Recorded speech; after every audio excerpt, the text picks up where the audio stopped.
Hi welcome to walk and really talk again.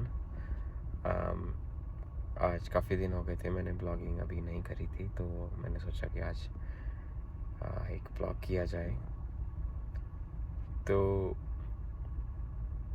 मैं कई बार ये सोचता हूँ कि ये जो यूट्यूबर हैं काफ़ी सारे जो डेली ब्लॉग करते हैं, मुझे लगता है कि एक हैबिट से, एक हर दिन इसको करने से ये जो ब्लॉगिंग की जो इनके नेचुरल जो कंटेंट्स हैं उसकी वजह से मुझे लगता है कि वो काफ़ी अच्छे लगते हैं।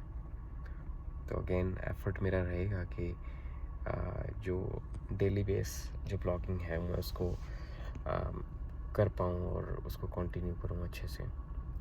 तो उसी पे मैं अभी काम कर रहा हूँ। देखिए, ये सारी बातें मैं इसलिए बोलता हूँ क्योंकि मैं ये जानता हूँ कि अगर आप एक बिगनर जर्नी को अगर किसी को देखने का मौका मिले तो उसे शायद इन फ्यूचर में ये मोटिवेशन मिल सके कि देयर इज़ अ पॉसिबिलिटी कि अगर आप ब्लॉगिंग करते रहते हैं तो then there is a chance that your contents can be visible मोर।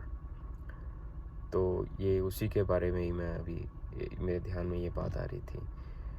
जैसे काफ़ी सारी मेरी आपने शो, अगर आपने वीडियोस आप फॉलो कर रहे हो, अगर आपने देखी हो, तो मैंने काफ़ी सारे डिफरेंट टॉपिक्स से उनको टच करा है। उसके बारे में मैंने कुछ बातें कही हैं, बोली हैं। तो आज मैं जो बात अभी हल्की सी करने जा रहा था वो थी एक ऑप्शन ट्रेडिंग के बारे में। अभी मैं उसके ज़्यादा तो मैंने करी नहीं है, लेकिन I see in there is a huge potential in that. अगर कोई ऑनलाइन ट्रेडिंग करता है तो मुझे लगता है ऑप्शन ट्रेडिंग एक अच्छा एवेन्यू हो सकता है अगर आपको पता है कि how to do it right. तो एक और अल्टरनेट है इन्वेस्टिंग के सिलसिले में। अगर कोई इन्वेस्टिंग करता है तो एक बार पहले भी मैंने शायद इन्वेस्टिंग के बारे में हल्की सी बात करी थी कि जैसे आप कोई सेफ़ इन्वेस्टिंग आप करना चाहते हो, जैसे आप स्टॉक्स हैं इसमें आप इन्वेस्ट करना चाहते हैं, तो आप उसका जो है रेवेन्यू है उसको आप देखते जाइएगा, आप क्वार्टरली देखिएगा। याहू फाइनेंस में काफ़ी सारी हैं उसकी इंफॉर्मेशन। क्वार्टरली देखिएगा 4 क्वार्टर्स में, और उसके बाद ईयरली देखिएगा 3-4 साल जो है उनकी जो रेवेन्यू है क्या है। अगर उसकी ग्रोथ 10% आ रही है तो then I think it could be a good stock to invest इन।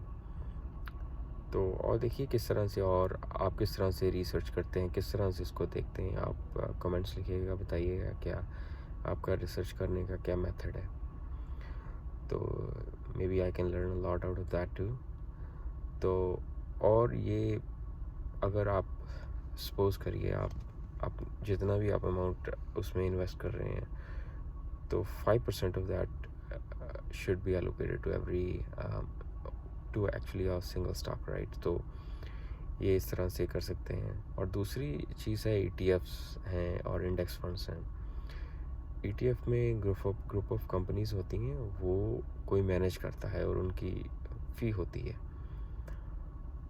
और वो भी एक सेफ़ तरीका है क्योंकि काफ़ी सारे मल्टीपल स्टॉक्स में आपके पैसे इन्वेस्ट होते हैं। तो उस वजह से ये होता है कि आप जो है रिस्क थोड़ा कम होता है, क्योंकि वो बिगर कंपनीज़ को काफ़ी बिग एलोकेशन उन्होंने करी होती है, और उसके बाद जो काफ़ी सारी और भी कंपनीज़ उसमें होती हैं, तो वो काफ़ी ग्रुप ऑफ बिग कंपनीज़, काफ़ी सारी कंपनीज़ उसमें होती हैं। तो वो भी एक थोड़ा सा सेफ़ वे है इन्वेस्ट करने का। उसके बाद है इंडेक्स फंड। वो मतलब उतनी फ्रीक्वेंटली मैनेज नहीं होते जैसे वैनगार्ड है, तो उस वजह से उसमें आप जो स्पेंड कर रहे हैं, जो उनकी जो फ़ीस होती है वो कम होती है। तो वो भी एक अच्छा अल्टरनेट है। ये तो एक 3 मेन आपके सोर्सेस हो सकते हैं अगर आप इन्वेस्टिंग करना चाहते हैं। तो देखिए ये एकदम से किसी को नहीं आती, ये आपको सीख कर ही आती है। आप इसमें आप लूज़ करते हो, गेन करते हो, लूज़ करते हो, गेन, तभी आपको यू गेट रेडी कि किस तरह से इसको करनी है। तो ये इतना स्ट्रेट फॉरवर्ड हो सकता है। अगर आप पैसिवली करते जाएं तो वो भी एक अच्छा एक तरीका हो सकता है, जैसे म्यूचुअल फंड्स हो गए या इंडेक्स फंड हो गए, और right, that could be a good way. लेकिन इंडिविजुअल स्टॉक्स में वो होता है कि आपके इमोशंस जो हैं फ्लक्चुएट होते रहते हैं, उसमें ये पॉसिबिलिटी है कि आपकी डिसीजन मेकिंग हो सकता है कि नहीं सही हो। लेकिन ये इन्वेस्टिंग का एक ऐसा एक ज़बरदस्त सिलसिला है कि आप इसमें जब आप इन्वेस्टिंग आप करते रहते हैं तो आपको पता चलता है कि इसको you just keep doing it. तो उसी से एक पर्सपेक्टिव बनता रहता है, और वो उस तरीके से ही आप इसमें जो है प्रोग्रेस कर सकते हैं। मुझे लगता है कि वो भी एक इसमें है तरीका, क्योंकि आप you can't learn how to swim if you are not in the water, right. तो वो ये थ्योरी में ये पॉसिबिलिटी इसमें इतनी आती नहीं है। तो मुझे लगता है कि इसमें you lose you gain, you lose gain, और उसमें धीरे धीरे एक पर्सपेक्टिव, एक आइडिया जनरेट हो जाता है कि मुझे ये इस तरह से ये करना चाहिए। तो ये एक मेरा अपना खुद का पर्सपेक्टिव था, क्योंकि यू गेन एंड लूज़, इसमें ये चीज़ होती है। तो ये कोई क्या कह दे कि मैं I'm winning always in this, so that usually doesn't happen, ठीक है ना। लॉन्ग टर्म इन्वेस्टिंग मुझे लगता है कि अच्छा एक सोचने का तरीका हो सकता है, क्योंकि अगर आप अगर कुछ दिन पहले मैं एक कोट पढ़ रहा था, क्योंकि one is the best time to sell any stock, they said never.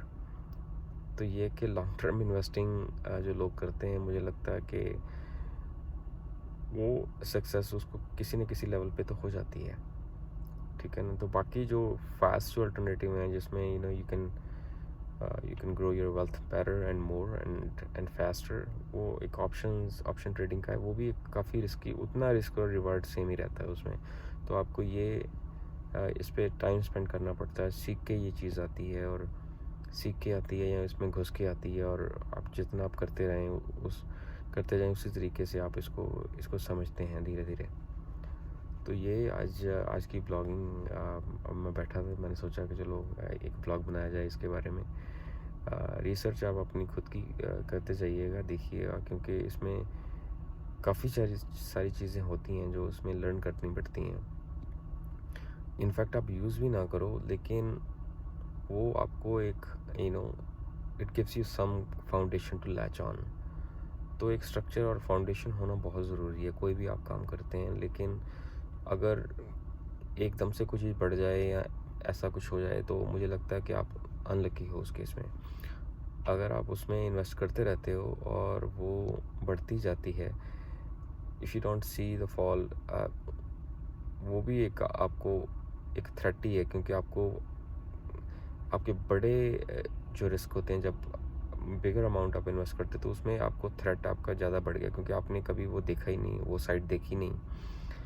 तो स्मॉल अमाउंट से इन्वेस्ट आप शुरू कर सकते हैं, मुझे लगता है कि, और उसमें देखिए क्या चेंजेस होती हैं, आप कैसा फील करते हैं चेंजेस होती हैं, किस तरह से आप उसके साथ एडजस्ट कर पाते हैं।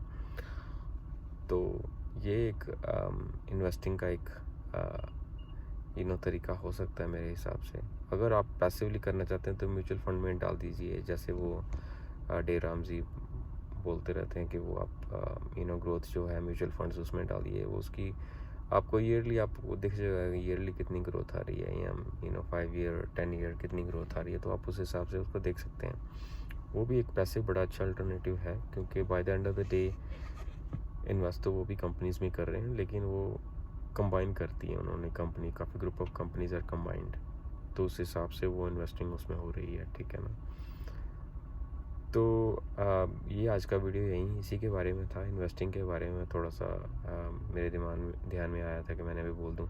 लेकिन एक और भी बात है, क्योंकि मैं कभी ये काफ़ी बार मैं पहले भी कहता हूँ कि मैं कभी प्लान्ड कंटेंट नहीं मेरे होते हैं। मैं I turn on my camera और उसके बाद जो दिमाग में आता है उसके बारे में बात कर देता हूँ मैं। तो इस तरह से मेरे कंटेंट जो है रॉ कंटेंट्स ही हैं, इसमें मैं कोई एडिटिंग नहीं करता हूँ अभी। अगर होगी इन फ्यूचर में तो then I will see how to do it better. तो लेकिन अभी कुछ ना कुछ हल्की हल्की स्टार्टिंग कर रहा हूँ, बस उसी पे काम कर रहा हूँ. Please do subscribe to my channel. Thank you so much for all the support. अगर आपके कुछ आइडियाज़ हैं तो कमेंट्स में आप प्लीज़ लिखिएगा, और we all can learn from that. Thank you so much again, appreciate it.